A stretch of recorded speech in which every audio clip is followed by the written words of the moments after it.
Good evening, folks. Take a nice deep breath.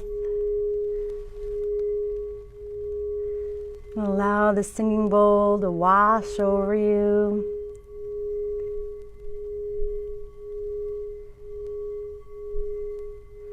Clearing out the day. Clearing out your stress.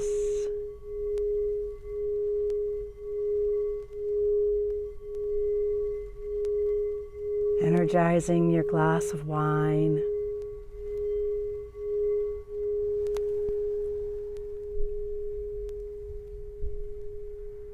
Hi, everybody. Thanks for joining me. Yeah, the glass of wine, right? Good evening. This is a sweet bowl. It's purple. Is it showing up purple on your screen? Oh, I love that it's purple. Welcome.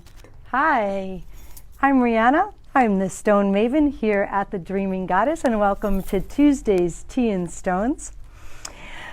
Tuesday, it's election day. Where's my little voting sticker? I had a vote sticker. I voted today. I tried to vote during the week. It got really hard. And there was no lines. It was great. So, you know, we all just have to keep breathing, and, you know, there's nothing we can do but vote right now. And I know the bowl is great, right? I love this bowl. All right, hello. So tonight I'm going to talk to you about another fossil. So I've been able to just pick up a handful of fossils recently. It's just a coincidence, and they're, again, it's from Indonesia, and it's fossilized coral. You can also call it agatized coral, because what happens, good evening, what happens to plants and things and creatures when they become fossilized or petrified, it's really that the agate mineral, which is a quartz, a crystalline quartz, is replacing the material that was once organic, right? So there's lots of ways to call it: fossilized, agatized, petrified. So let me show you a piece of this. Petrified, there's no front or back.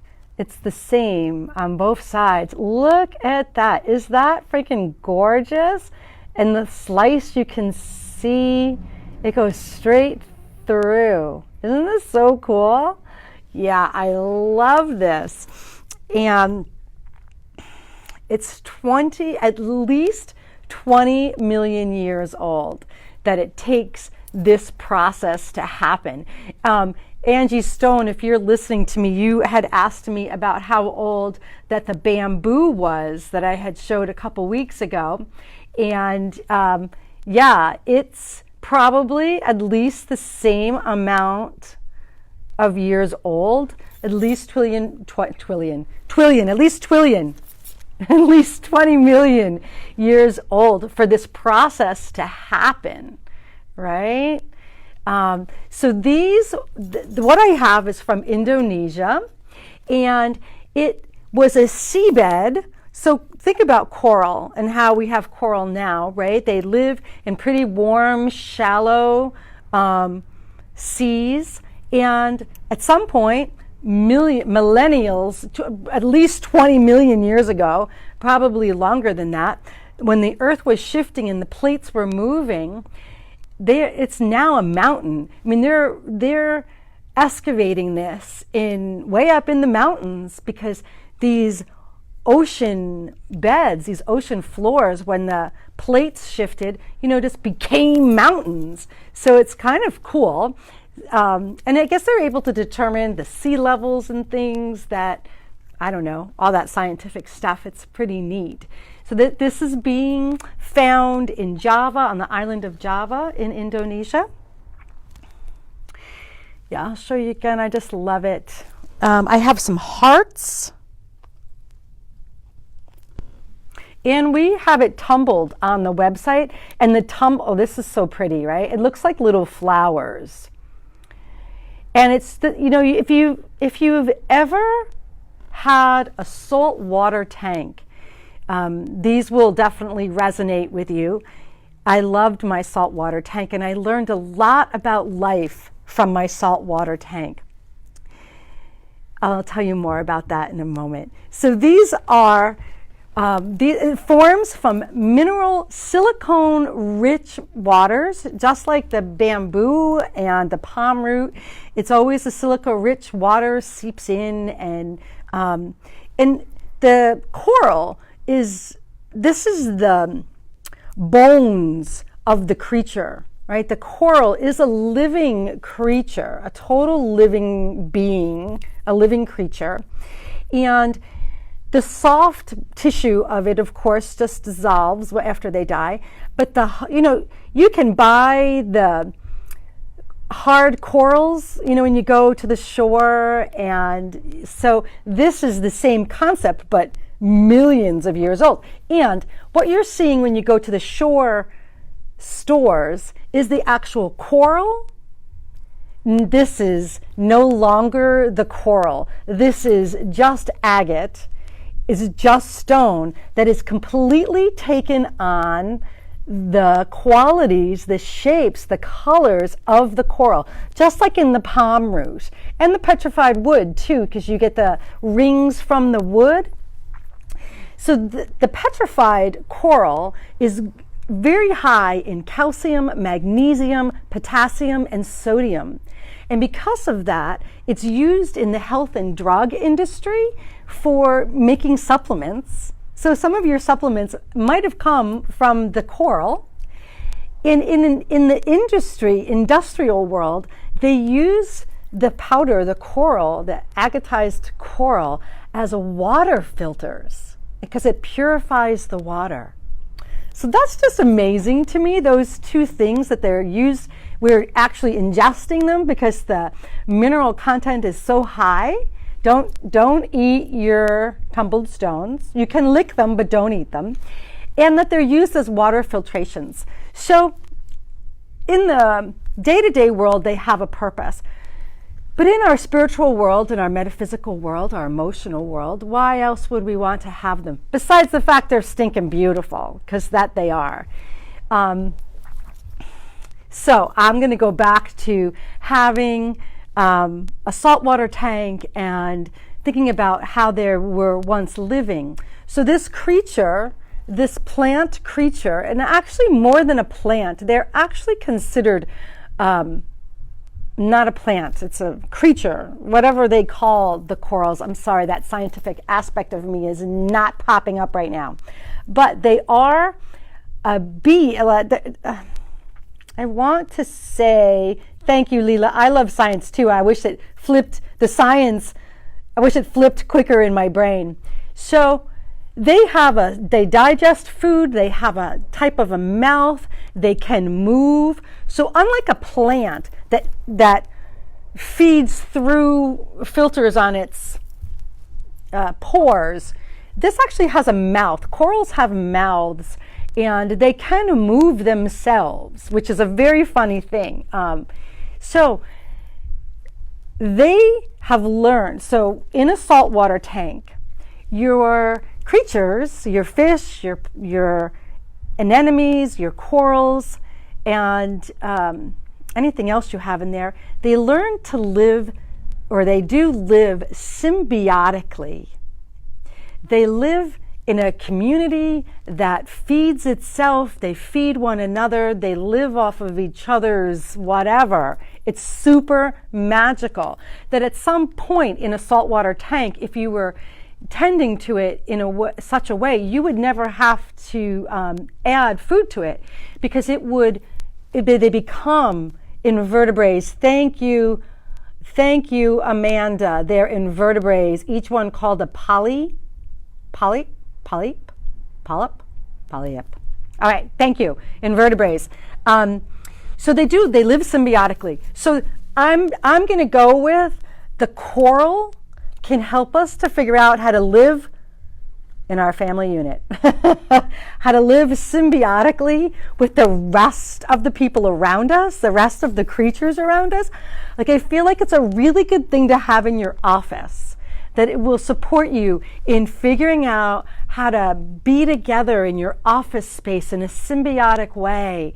We function very symbiotically here at the Dreaming Goddess. All of us work really well together. We work with each other's weaknesses and our strong points. I mean, that's how we have to figure out how to be together, right? And that is Palap. Palap. Thank you. Joanne, thank you. Pollup. A pollup. Thank you. So symbiotically, living symbiotically. The corals, and they're tender, right? You can't touch the corals. You can kill them that way if you touch them. They can also hurt you if you touch them. So it's about having good boundaries. I'm going to say that it's about creating really good boundaries. So symbiotic living, good boundaries. The other thing about corals is that they live in a more shallow water where they are affected by the sun and the moon. The tides.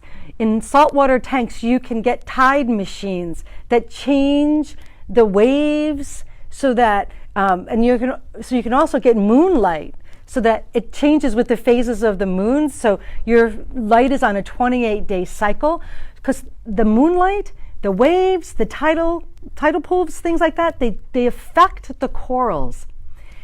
But think about this, that these were corals from 20 million years ago. The oceans were very, very different then, but the moon was the same. It had the same 28-day cycle, so they are deeply connected to the moon and as females, to our female cycles. So maybe they can support us in connecting to the cycles of the moon. If you are struggling with PMS or anything with your particular moon cycle, I think that coral would be a really lovely addition to your medicine bag, because they lived also by the cycles, which is they were living. They were a living being. So that was embedded in their DNA, which now is embedded in the agate, which is a quartz. So that energy is amplified, right? So I think that the fossils are really, really interesting, that they were living organisms, whether living invertebrate or in the reference to the bamboo or the palm root, they were plants. And without toxins. When you're thinking 20 million years ago, there was no toxins in the environment then, right? Like we have, at least man-made created toxins. So they're a much purer specimen, a more pure life, a purer living being, right? So they have all that is incorporated right into the quartz matrix. So that's kind of a cool thing. When you look, so the reasons that people have saltwater tanks, for me, my saltwater tank was without a doubt, the most relaxing time when I sat in front of my saltwater tank. And I could sit in front of it and drink a glass of wine for hours, just being with the movement and the flow and the water movement. I loved it. So I'm going to go with these stones are incredibly calming and relaxing. They are good for your solar plexus. They're mostly yellows. I have some of the tumbled have red in it, some red, which would be the different minerals. You can still see the flowers so clearly, the little heads.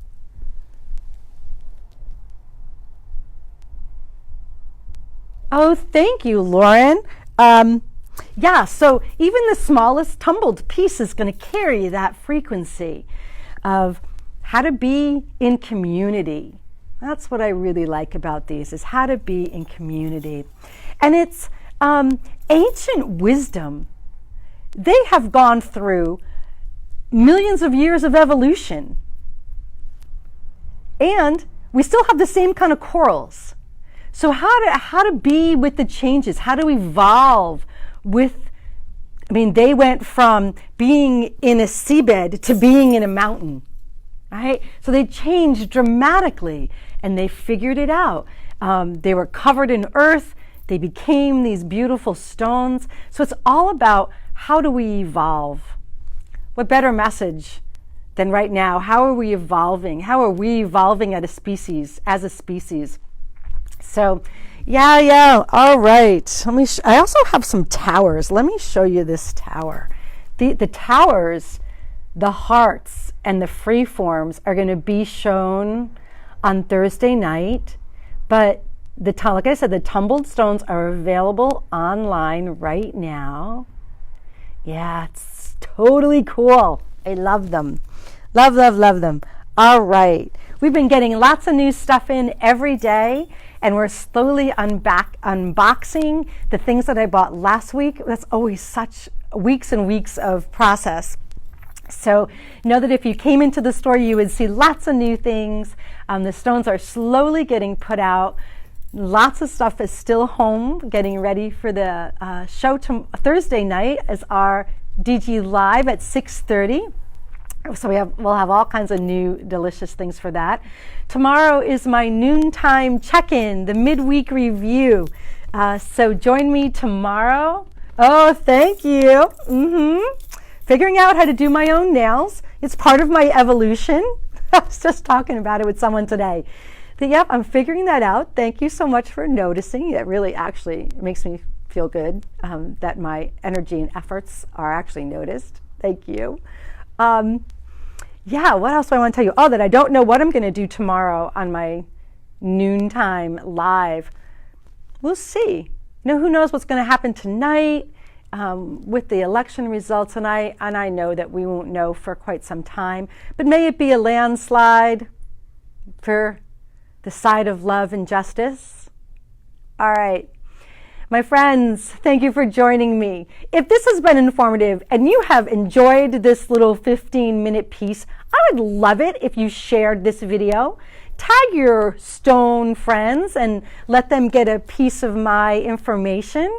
And do join me Thursday night. All right. Mwah! Blessings, my friends.